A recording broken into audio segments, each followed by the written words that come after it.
Good afternoon students.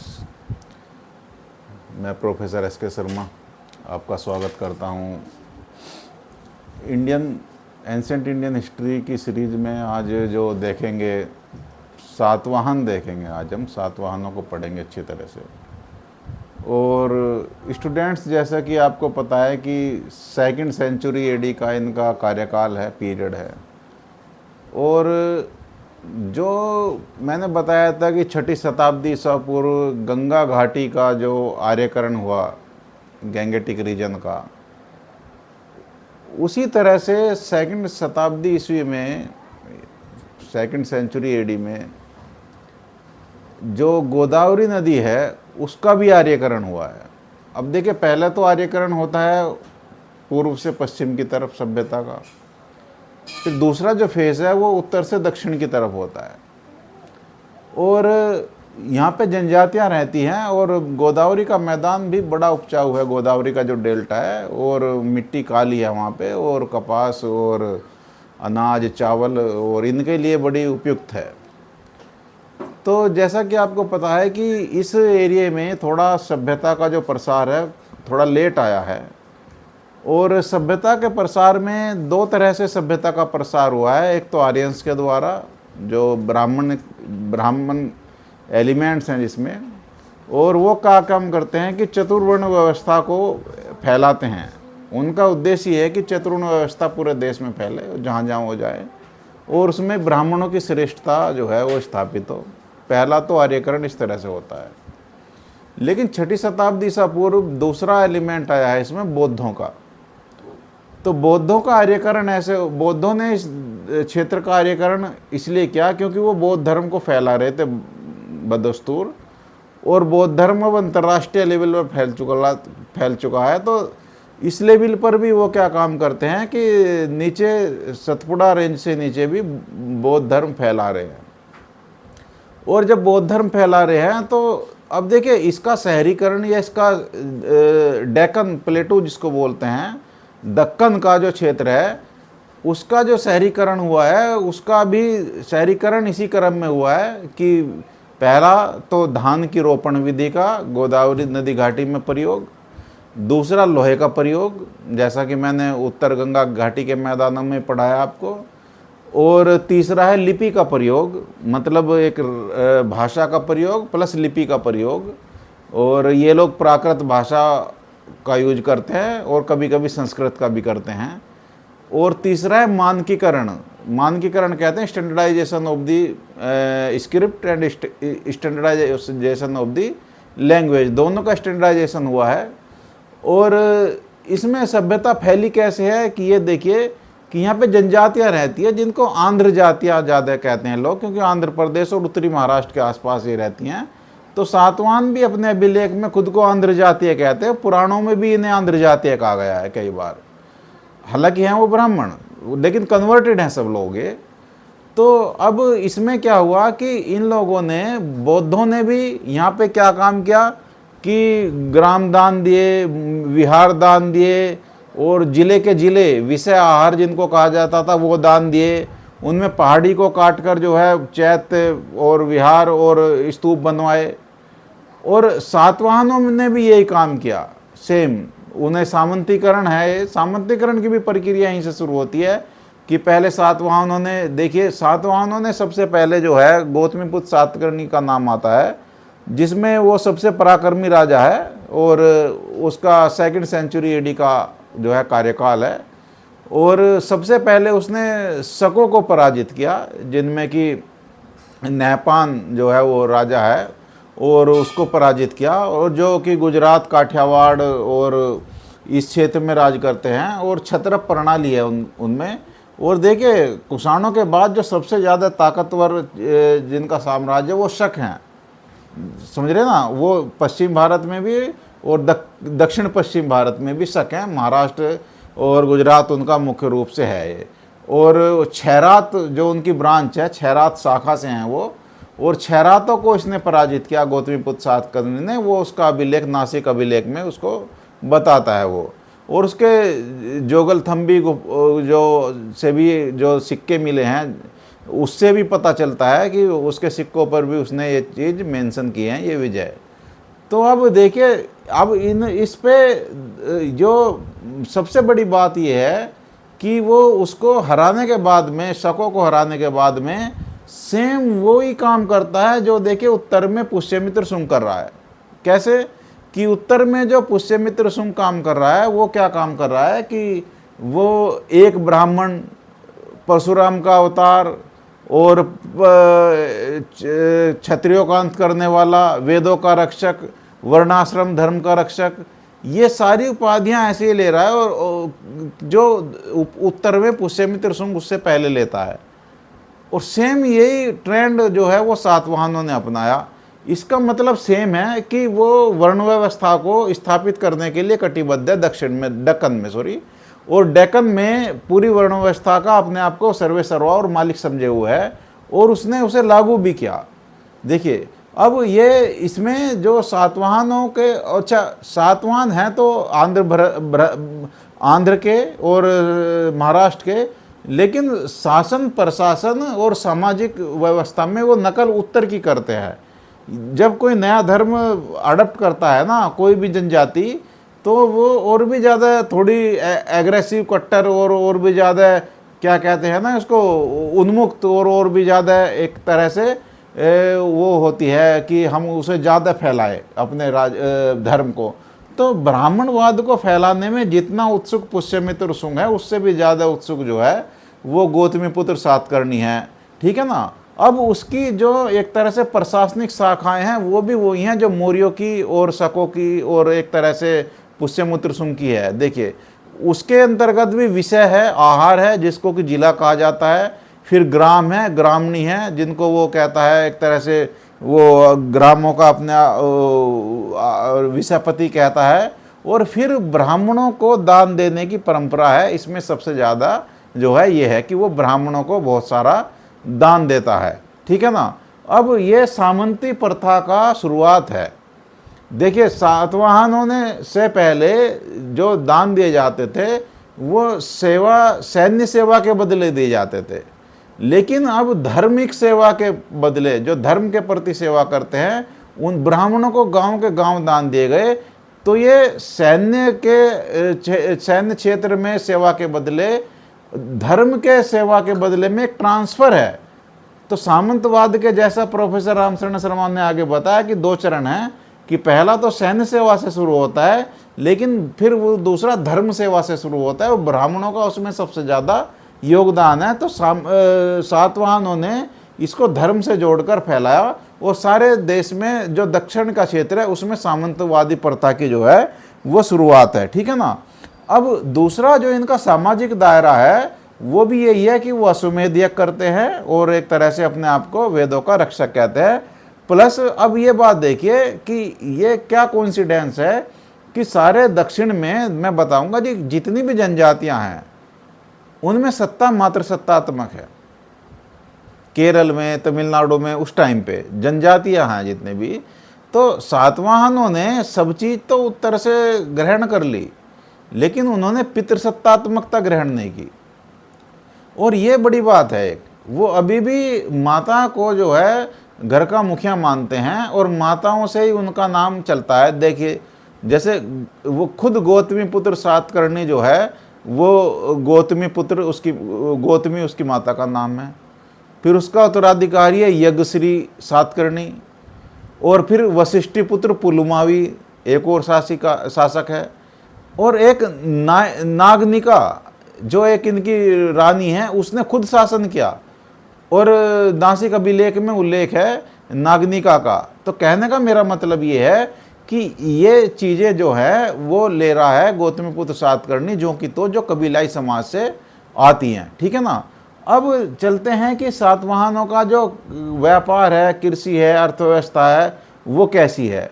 तो सातवाहनों की भी कृषि व्यवस्था और व्यापार बिल्कुल कुषाणों की तरह है। देखिए अब कि अब ये जो डेल्टा, गोदावरी के जिस डेल्टा में रहते हैं, वो डेल्टा जो है बहुत ज़्यादा रिच है और बहुत ज़्यादा उपजाऊ है। प्लस सातवाहनों के पास में एक समुद्र तट है काफ़ी लंबा, जिसमें सोपारा, भृगुकुच और नलसिंडा और ये जो हैं थोड़े से, और एक दो तुंडी, ये बंदरगाह आते हैं। तो सातवाहनों के पास एक बहुत बड़ा जहाजी बेड़ा है और उनके सिक्कों पर जहाज़ों के और नावों के चिन्ह हैं। ये देखिए आप। तो अब इन्होंने भी पूरा रोमन साम्राज्य से व्यापार किया और उसके सारे उदाहरण हैं। और इनका भी जो एक तरह से पैटर्न है वो यही है कि इंपोर्ट जो है वो एक्सपोर्ट भारत के पक्ष में है, और व्यापारिक लाभ जो है सातवाहन बहुत कमाते हैं। तो अब देखिए कि इन्होंने भी हार्ड मेटल्स का यूज किया। कृषि का जो मतलब एक तरह से कृषि भूमि को एक तरह से इन्होंने उपजाऊ बनाया, और गोदावरी डेल्टा को साफ किया, जंगलों को साफ किया, और सिंचाई के साधन स्थापित किए। ये बड़ी बात है। और फिर उसमें चावल, कपास और एक तरह से दूसरी फसलें, गन्ना वगैरह खूब पैदा किया जाने लगा इस एरिया में। तो सातवाहनों के काल में भारत से जो एक तरह से व्यापार, जो रोमन को चीज़ें जाती थी, उनमें देख लीजिए आप, उनमें एक तो मसाले बहुत हैं। मैंने बताया था कि काली मिर्च का नाम ही यवन प्रिया पड़ गया, क्योंकि वो यवनों को बहुत प्यारी थी और वो विदेश में बहुत जाती थी। फिर उसमें दूसरा देखिए कि एक तरह से मसाले हैं बहुत, इलायची है, और फिर हाथी दांत की वस्तुएं बहुत है, Ivory what you can say products, हाथी दांत की वस्तुएं। फिर एक तरह से लोहा है, और फिर एक तरह से सूती कपड़े बहुत हैं, और वो जो है विदेश में जाते हैं। ठीक है ना। कुषाणों की तरह सातवाहनों ने विदेश से धातुएं बहुत मंगाई। देखिए, तो सातवाहनों ने एक तो हथियार मंगाए, और शीशा मंगाया, टिन मंगाया, पोटिन मंगाया, और ब्रोंज और ब्रास मंगाया। तो सातवाहनों ने पहली बार देश में शीशे के, तांबे के और मिक्स धातु के जो है वो सिक्के चलाए। तो आज हम देखते हैं कि शीशा भारत में बहुत सबको अवेलेबल है, लेकिन स्टूडेंट्स मैं बताऊंगा कि शीशा भारत में कुषाणों से बाद में ज़्यादा पॉपुलर हुआ, और सातवाहनों के टाइम में शीशा बहुत मिलता है। और शीशा एक प्रीशियस मेटल है, ये मान लीजिए, इसीलिए उन्होंने शीशे के सिक्के चलवाए। वो बहुत प्रीशियस मेटल है, ये समझ लीजिए शीशा अपने आप में। तो अब ये चीज़ें जो चल रही हैं व्यापार की, इससे बहुत व्यापारिक लाभ कमाया। और जैसे मुद्रा सबके लिए उपलब्ध हुई, कुषाणों के काल में जैसे सबके लिए मुद्रा उपलब्ध हुई, ऐसी इस काल में मुद्रा सबके पास है। तो सातवाहनों का साम्राज्य इसलिए समृद्ध है क्योंकि मुद्रा सबके पास है, और कोई भी अर्थव्यवस्था अच्छी जब होती है, मुद्रा भले ही कोई सी धातु की हो, क्या वो शीशे की हो, ब्रास की हो, ब्रोंज की हो, माय डे स्टूडेंट, वो सबके पास होनी जरूरी है। अगर सबके पास मुद्रा नहीं है तो आपकी इकोनॉमी जो है पुअर है। कुषाण काल की यही खास देन है और सातवाहन की, कि सबके पास मुद्रा है, भले ही थोड़ी है या ज़्यादा है, जबकि बाकी किसी काल में इतनी मुद्रा किसी के पास जो है वो नहीं है। अब इसमें देखिए कि अब ये सातवाहन के जो नगर हैं उनमें देखिए, अब नगर जो हैं, जैसे उत्तरी भारत में 60, 65, 100 नगरों तक का उल्लेख है, ऐसी सातवाहन काल में भी नीचे की साइड में 50, 60, 70 नगरों का उल्लेख है। और जो उस टाइम के जो एक तरह से मान लीजिए विदेशी यात्री थे, उनमें पेरिप्लस ऑफ द ऑर्थन सी का लेखक है जो अज्ञात है, जिसने समुद्र तटों की यात्रा की, और भारत से जो है वो जितने भी चीज़ें निर्यात हो रही हैं उन सब की जो है वो गिनाता है लिस्ट, वो लंबी लिस्ट लेता है। और फिर प्लिनी है नेचुरल हिस्ट्री का लेखक, फिर स्ट्रैबो है, और मतलब कई हैं जो सातवाहनों के काल का वर्णन देते हैं। तो इसी तरह से अगर आप देखें तो इसमें जो एक तरह से ये मान लीजिए कि ये सातवाहनों के नगर कौन कौन से हैं, तो आपको पता चल जाएगा कि कितने रिच हैं ये। देखिए, इनकी राजधानी प्रतिष्ठान है, जो महाराष्ट्र का एक बड़ा जिला है, जिसको आज पैठन बोलते हैं। पैठन का एक लंबा इतिहास है, और प्रतिष्ठान का जो 6ठी शताब्दी ईसा पूर्व से कुछ ही बाद में बस गया था ये भी। और ये एक तरह से कपड़े के उत्पादन के लिए बहुत फेमस है, और ये धार्मिक नगरी भी है, और ये इनकी राजधानी है। यहाँ पे बहुत उच्च कोटि का जो है वस्त्र होता है, और मध्यकाल तक रहा है। ये देखिए आप, ये नगर। फिर दूसरे तीसरे करीमनगर जो आंध्र प्रदेश में है, वारंगल जो आंध्र प्रदेश में है, वहाँ के जो एक तरह से लोहे की खदानें हैं, और वहाँ पे कर्नाटक में जो थोड़ा बहुत कोयला मिलता था, उससे ये लोग धातु गलाते थे। और करीमनगर के आसपास से पूरी लोहारों की जो है एक तरह से बस्तियाँ मिली हैं। जब एग्जीक्यूशंस हुए हैं, उत्खनन हुए हैं, तो बस्तियाँ की बस्तियाँ मिले हैं, और उनमें हल्की फाल, फावड़ा, छुरा, भाला, छेनी, हथौड़े, ये सब मिले हैं। इसका मतलब ये है कि उन्होंने लोहे का कार्बनिकीकरण किया, और लोहे ही इनके डेवलपमेंट में, जैसे बुद्ध काल में बना, वो यहाँ पे सेम बनता है। फिर उनके नगर देखे, नाम से ही लगता है नागार्जुन कोंडा। नागार्जुन जो एक तरह से बौद्ध धर्म के वैज्ञानिक थे, रसायन शास्त्री थे, उनके नाम पर आंध्र प्रदेश में नागार्जुन कोंडा नाम पड़ा। और नागार्जुन कोंडा में ही एक देखे विश्व प्रसिद्ध स्तूप है इसी काल का। और फिर अमरावती है आंध्र प्रदेश में, अमरावती में भी स्तूप है इसी काल का, जो एक बहुत बड़ा धार्मिक और सांस्कृतिक नगर है, ये देखिए। फिर एक नगर आंध्र प्रदेश में धान्य कटक है। उसका नाम ही धान्य कटक इसलिए पड़ा क्योंकि वो, ये मानिए कि एशिया की सबसे बड़ी अनाज की मंडियों में से था, जहाँ से देश विदेश में अनाज जाता था, चावल और गेहूँ और जौ और ये सब वगैरह।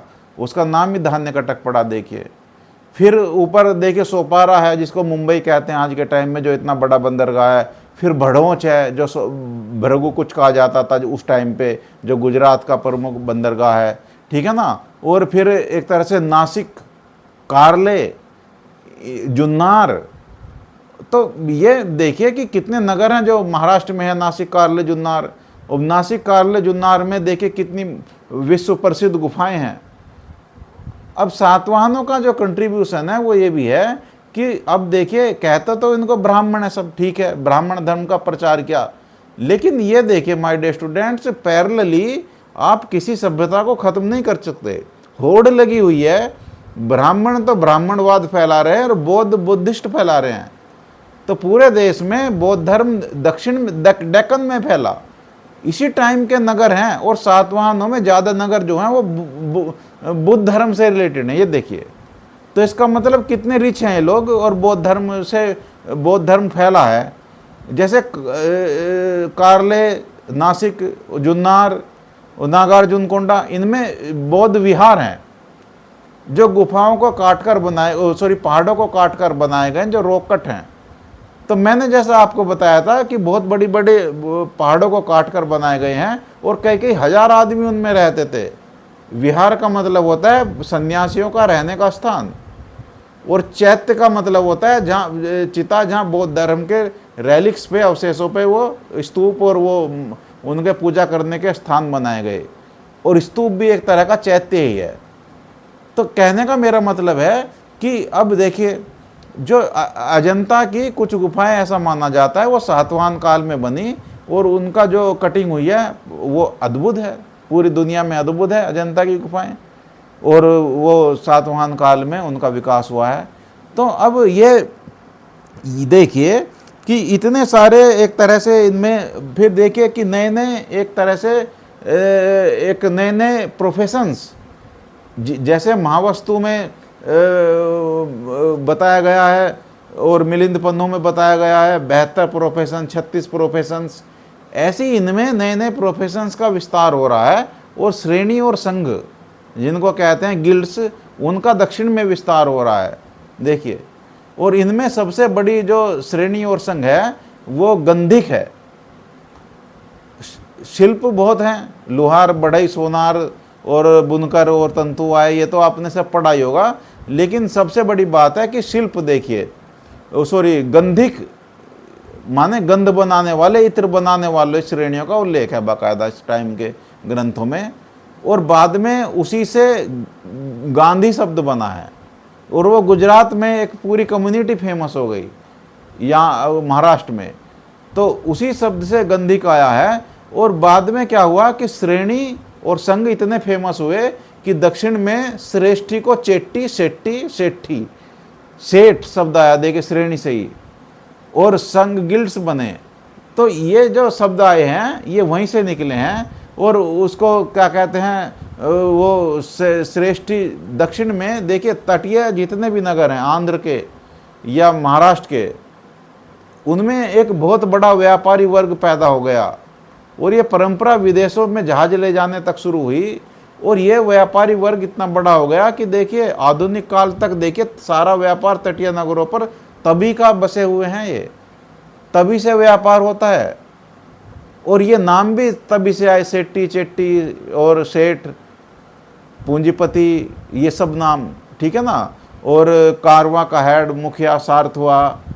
तो सातवाहन काल जो है वो बहुत ज़्यादा एक तरह से मान लीजिए रिच है, और प्राकृत इनकी भाषा है। और हाल जो एक खुद सातवाहन राजा है उसने गाथा सप्तशती लिखा, देखिए गाथा सप्तशती लिखा, जो आज तक पढ़ा जाता है, और उसमें एक तरह से मान लीजिए डेक्कन का प्रमुख ग्रंथ है। तो इसी तरह इन्होंने चक्रवर्ती राजा का कंसेप्ट, अश्वमेध करने का कंसेप्ट, ये सब चलाए, ठीक है ना। तो आप इसे पढ़ लीजिए, बड़ा इम्पोर्टेंट है। और ये बीए में भी है, और ये सातवाहन पीरियड एम में भी है, ठीक है ना। मैंने इनके कैरेक्टर्स बता दिया आपको। और ट्रेड जरूर पढ़ लेना, इनका अर्थव्यवस्था एग्जाम में हमेशा पूछी जाती है। Thank you.